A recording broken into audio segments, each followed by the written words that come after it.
Hi friends, it's Carl again with another Calm Survival.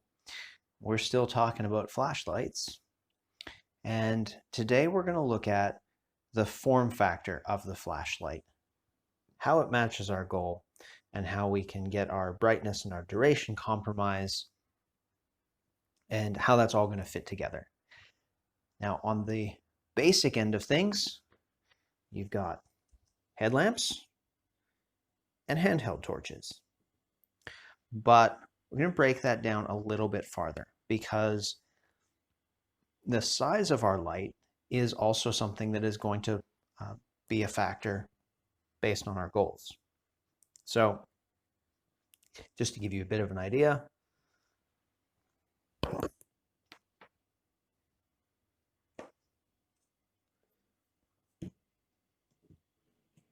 this one uses 1 AAA, 2 AAAs, 3 AAAs.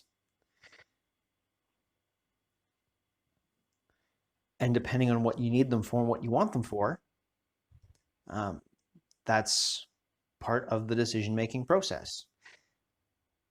Light output wise, these are roughly equivalent, and I'm going to be very rough. Yes, this one is going to be the brightest of the three of them, but when it comes to usable light, most of the time, if you're wearing a headlamp, you're probably looking at your hands, you're probably turning it down.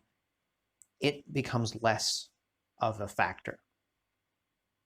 This one will run the longest, obviously with 3 batteries, but this in your pocket is a bit bulky. Okay, this is much more slim, and you can even get head torches that are even smaller.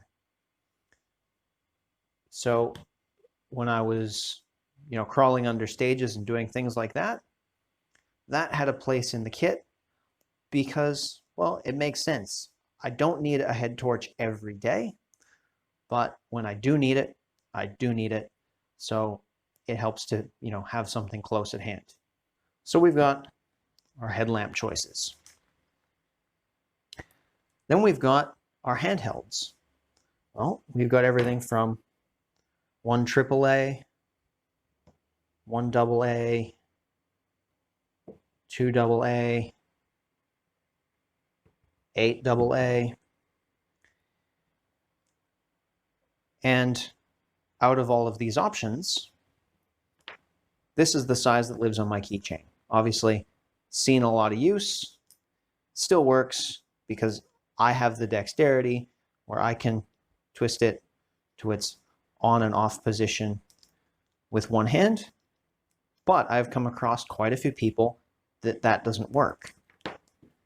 Even though they'd possibly like a smaller flashlight, this is something that actually fits in their hand, they can actually grip, and it has the button at the back. So again, different options depending on our goal. Okay, I've carried this one all day, carried this one all day. This one is sort of in the middle. Okay, it doesn't really go in a pocket, tends to be more on a belt pouch, and it's about the size of the old mini Maglite. It's a little bit bigger, a little bit brighter, but that may be something where you might look at your goal, your duration, and your runtime, and you might think, you know what, I don't need this to live on my keychain. Maybe I do actually have belt space, or maybe it's going to go in a backpack, and I want something that I can get a grip on. Makes sense. Now, fundamentally, the difference between this one and this one, size-wise, they're pretty comparable. This one is far brighter just because of the way the 8 batteries are arrayed compared to the 3.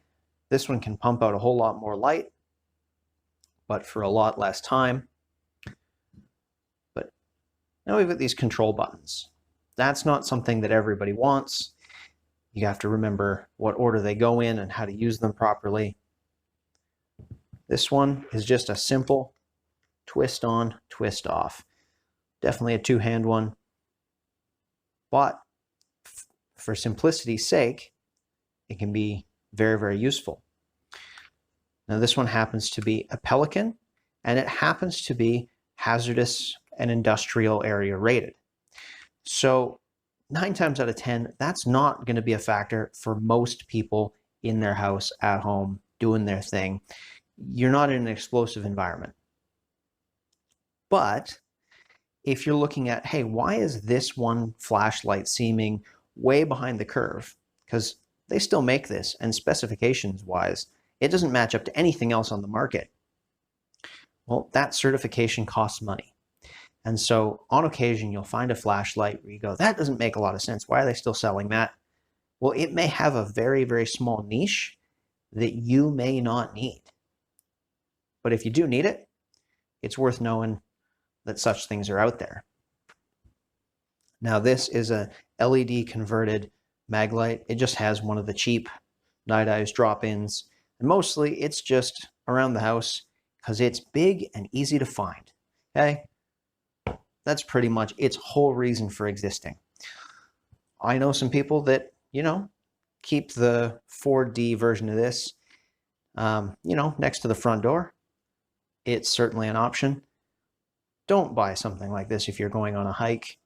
I did know somebody who brought one on a, overnight kind of adventure, and they had been given it, and they were definitely regretting carrying around 6 big heavy D cells. Yeah, so 3 times that length. Yeah, they were not happy with their baseball bat. So basically, when we're talking form factor, it's how we're going to use it, where we're going to use it. We also have, lanterns and other things like that to sort of think about. What kind of switches do you want? And most of that is entirely personal preference. There are some people that are very dogmatic that it has to be a certain way. Look, if it works for you, that's good enough. All right. That's long enough for this one. I'll catch you next time. I'm Carl. This is Calm Survival. Have a good one.